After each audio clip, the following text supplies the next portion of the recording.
One of the things that Eileen said is, I've never seen this study design before, and so we were talking about what is this study design, what is a case control study, and why did they use that study. So we're going to talk about it in more detail. And the two goals are to define a case control study and to think about its strengths and limitations, and then to discuss this article on defaulting from TB care in South Africa. So what is a case control study? A case control study looks at individuals with the disease or the outcome of interest. So that's what we call the case, the people who have the outcome of interest or the disease of interest. And it compares them to people who do not have the disease, so without the disease. Those are your controls. So I look at some people who have the outcome and some people who do not have the outcome, and I say, how are they different from each other? So I look at a group that are cases, they have the disease, they have the outcome, and a group who are controls, they do not have the disease, they do not have the outcome, and I compare them and I say, how are they different from each other and how are they the same? This is also a type of observational study.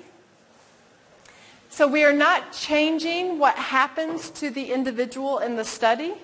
It's a natural study. They already, things have happened to them and we are just observing what happened to them. We are not changing and saying, you must do this, or I've randomized you and you're going to get this intervention. We're just observing what happens to them in a natural setting. And they are used to identify factors that are associated with a particular outcome, or in this case, factors that are associated with having the case or being a control, and for generating new ideas. So I am just interested to know what is happening and what might be risk factors for the things that I see, and it's going to give me some ideas of questions I might want to ask in the future or things I might want to study. Now, these two things are the same things that were on the list for the cohort study.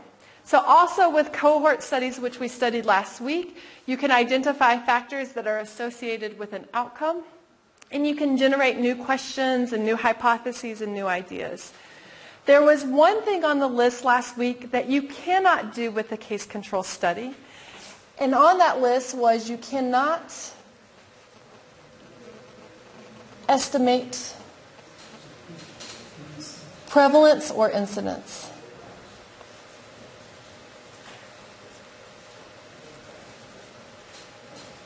So that was something you were able to do with a cohort study that you would not be able to do if you had a case control study.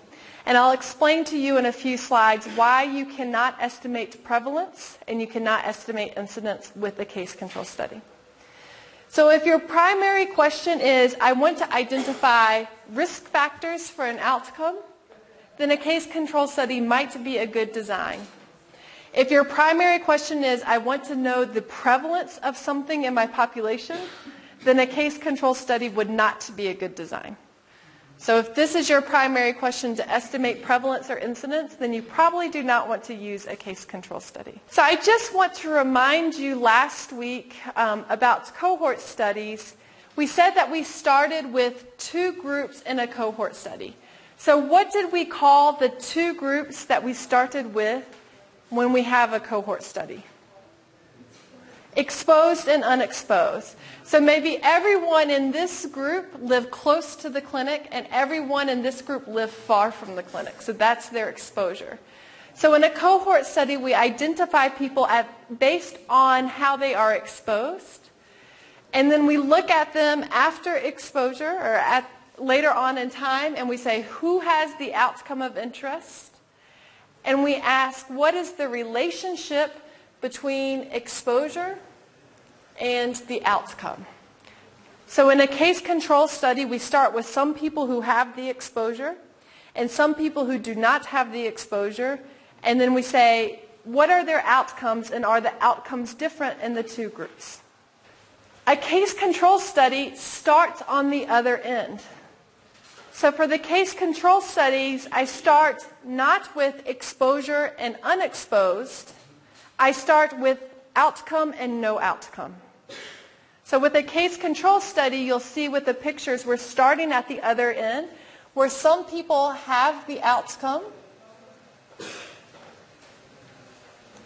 and some people do not have the outcome. This is also what we call our cases and what we call our controls. And then we look back and we say, well, what were their exposures in the cases and what were the exposures in the controls? And did they have different exposures? So I look here and I say all of these people had the outcome. Some people were exposed and some people were not. All of these people did not have the outcome. Some of them are exposed, some of them are not.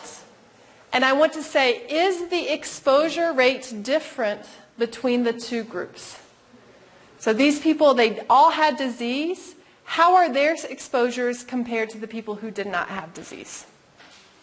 My question is still the same. I'm still interested in the relationship between exposure and outcome. The difference is, for a case control study, I start by identifying people based on outcome. And in a cohort study, I start by identifying people based on exposure. So for our study, who were our cases? How did we define the individuals that would fill into this box of cases? The defaulted patients. Great, Ansil. So the defaulted patients are our cases, and the not defaulted patients are our control. So we choose people based on the outcome. I have a group of people who are cases, those who defaulted, and I have a group of people who are controls, those who have not defaulted. Their exposures, they had many, many exposures. So income was an exposure. Satisfaction with care is an exposure. Knowledge of TB was an exposure. So one of the benefits of a case control study is I can only have one outcome, but I can look at many exposures and how they are related to the outcome. So for a case control study, I can only look at one outcome, defaulted or not defaulted. I cannot have many outcomes, but I can have many exposures that I'm looking at how that relates to the outcome of interest. With a case control study, they are always retrospective.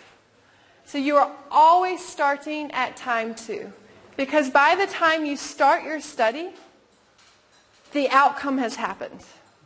Right? At the time you start your study, some people have the outcome and some people don't.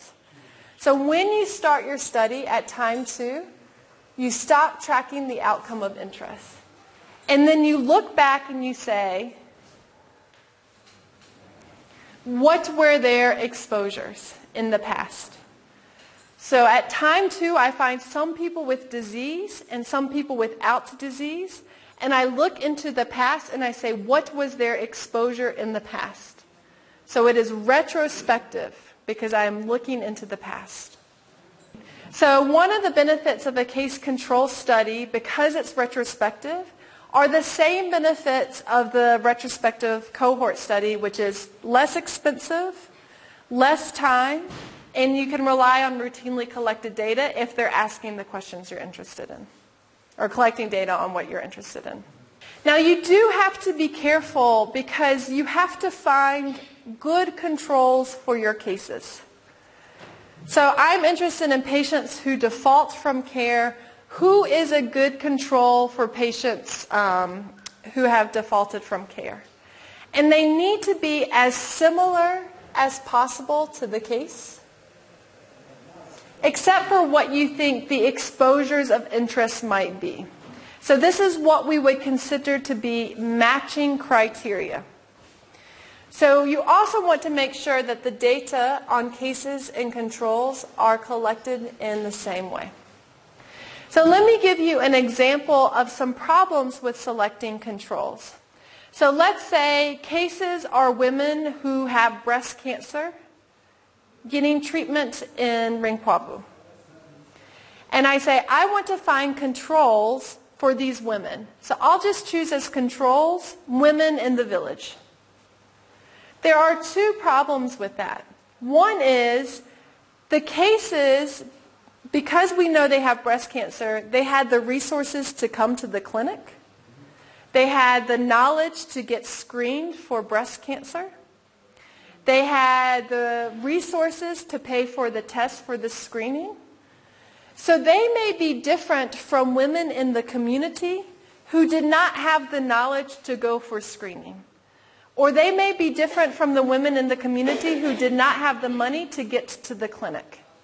So to have a match for women who come to the clinic with breast cancer, we should probably find other women who have also come to the clinic because they have similar resources and similar knowledge. So it's often difficult to find people who are good controls. Another example of this is people who get sick eating at a restaurant. So when you find controls, you want to choose them from the same population, and you want them to have the same characteristics before becoming a case, so the matching criteria. And so you can think of someone who got sick eating at a restaurant, and I want to know what food made them sick. So I have my cases. They got sick eating at the restaurant. And then my controls, I could just find people in the same town who did not get sick. The problem is they are very different from each other. So I probably want to find controls, people who also ate at that restaurant but did not get sick. So they're coming from the same population. The only difference is the cases got sick and the controls did not get sick. So why can we not estimate prevalence? Remember I said one of the limitations of a case control study is that you cannot estimate prevalence of disease. And I want to explain to you why. So here's my population.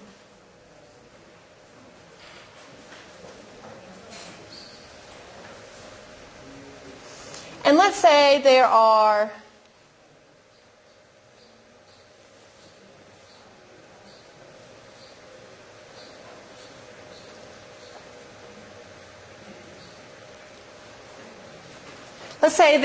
people who do not have disease, and there are 90,000 people who do not have disease.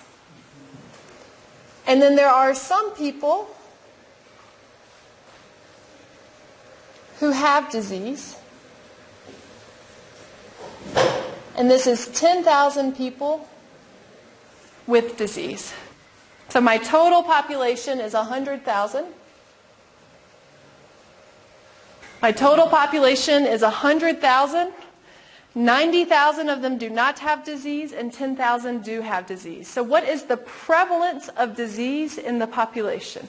Vincent? 10%. So the prevalence of disease is 10%.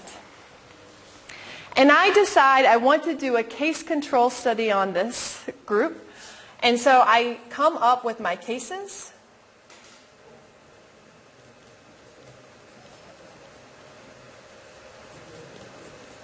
And I have 100 people who are cases. And I come up with my controls.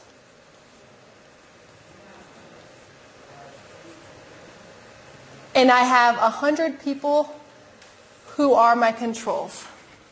So remember, this is my population, but this is my case and my control for my case control study. So my total population, my total sample size in my study is 200 people. Based on my sample of 200, if I was to estimate prevalence based on the information that I have on these 200, what would be the prevalence? 50%. The prevalence would be 50%. Is that the same prevalence as in my population? No, because I made my study participants have a certain number of cases and a certain number of controls. So one of the downsides of a case control study is I cannot estimate prevalence based on how many cases and controls I have, because this does not look like the population. It looks the way I wanted it to look for my study design. Okay? So I made it look this way, which does not look like my population. So in a case control study, we cannot estimate prevalence. We can only look at things that are related to the outcome of interest. If you're interested in prevalence, do not use a case control study. So advantages of case control studies. They are very useful for studying rare outcomes. So remember with cohort studies, I said if you have a rare exposure, you can find the people who meet your criteria and put them in a group and then follow them as a group. So cohort studies are good for rare exposures. Case control studies are good for rare outcomes. They can be less time and less expensive because they are retrospective. So just like your retrospective cohort study, it can be a faster study design. You can look at many risk factors at the same time. And it's really good for identifying risk factors. And we're going to look at the study today because that's almost all they did is try to find risk factors for TB default patients. However, there are disadvantages. Some of them you talked about. One is you cannot study rare exposures. So I can study rare outcomes with a case control study, but if the exposure of interest does not happen very often, you're going to run into some problems. I can only look at one outcome. So I can look at many, many exposures, but only one outcome because I have my cases and my controls. Remember, for cohort studies, you can look at many, many outcomes, but for case control studies, you can only look at one outcome. You may have some issues of measurement bias, and these are the same measurement biases that we saw with the retrospective cohort study. If you're using routinely collected data, the data quality may be poor, and that could be a measurement bias. If you're interviewing people to ask them to remember exposures in the past, their recall may be poor, and that could lead to a measurement bias. This is something we have not talked about, but we may find that cases are more critical in remembering than controls. So what is an example of that? Well, maybe you want to study factors related to miscarriage, okay? And so your outcome, your cases, are women who have had a miscarriage, and your controls are women who have not. Okay, so those are your cases and your controls. And you ask a woman who has had a miscarriage, what were her exposures? And maybe because she has had this event, she's thinking very hard about all the things that may have caused it. Maybe it's because of my diet. Maybe it is because of, I went to that place and I was exhausted. Maybe it is because of I was not getting good exercise. And the woman who had this negative thing may be thinking very hard about all the things that could have caused it. But the woman who did not have it, she may have had the same exposures, but not be thinking so hard about those exposures. She may not be recalling those things as critically as the cases. And so we may find that not only is there recall bias, but there may be more recall bias in the controls than in the cases, because the cases may be thinking very hard about what happened to them in the past to cause them to be a case. This is something that Chantal was talking about. It may be very difficult to find a suitable control. We may be able to have a good definition of what is a case, but who is the best match for that case to look as similar as possible to the cases? And then finally, if you want to estimate incidence and prevalence, you cannot use a case control study. So I'm going to put this up as we go through the 3 observational study designs to just summarize. But again, cohort studies are good for rare exposures. Case control studies are good for rare outcomes. However, if you have rare outcomes, you cannot use the cohort study. And if you have rare exposures, you cannot use a case control study, or you probably should not. For cohort studies, you can look at multiple outcomes. For case control studies, you can only look at one outcome. They're both good for establishing risk factors. For a cohort study, you can estimate incidence and prevalence. For a case control study, you cannot. And then just one last comment on this, when not to use a case control study. If you cannot get data on exposures, either it's not collected or people cannot remember, then you cannot use a case control study. If you have a rare exposure, something that you think is a risk factor but does not happen often, you cannot use it. If you want to estimate incidence or prevalence, you cannot use it.